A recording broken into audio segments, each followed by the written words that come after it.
আসসালামু আলাইকুম। স্বাগতম সবাইকে আমাদের চ্যানেলে। আশা করি সকলে ভালো আছেন। যে যেখান থেকে আমাদের এই ভিডিওটি দেখছেন সবাইকে জানাই আন্তরিক শুভেচ্ছা এবং অভিনন্দন। ভিডিওটি ভালো লাগলে অবশ্যই একটি লাইক কমেন্ট করে যাবেন। আর আপনি আমাদের চ্যানেলে নতুন হয়ে থাকলে চ্যানেলটি সাবস্ক্রাইব করে পাশে থাকা অল নোটিফিকেশন অন করে রাখুন সকল আপডেট নিউজ সবার আগে পেতে।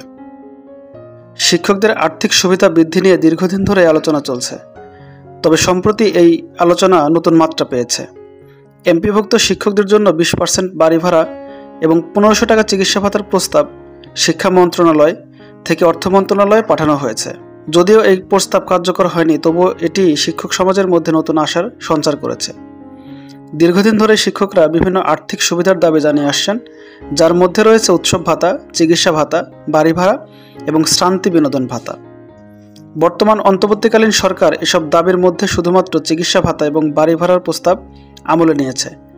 শিক্ষকদের পক্ষ থেকে দাবি করা হয়েছে যে বাড়ি ভাড়া পার্সেন্ট আকারে হতে হবে, অর্থাৎ বেতনের একটি নির্দিষ্ট অংশ হিসেবে দেওয়া হোক, যা হবে কমপক্ষে 20%। এই দাবি সারা দেশের শিক্ষক কর্মচারীদের মনের কথা। তাদের মতে শিক্ষকরা বাড়ি ভাড়া নিয়ে স্পষ্ট কোনো ধারণা না পেলেও তাদের দাবি অত্যন্ত পরিষ্কার। 20%-এর কম বাড়ি ভাড়া কোনোভাবেই মেনে নেওয়া হবে না এবং কর্মচারীদের জন্য সর্বনিম্ন হতে হবে 3000 টাকা।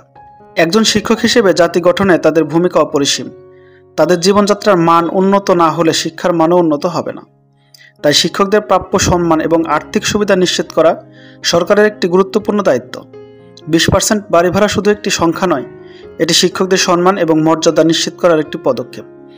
শিক্ষকরা আশা করেন সংশ্লিষ্ট কর্তৃপক্ষ তাদের এই যৌক্তিক দাবি দ্রুত মেনে নেবে এবং একটি সুন্দর সমাধান দেবেন।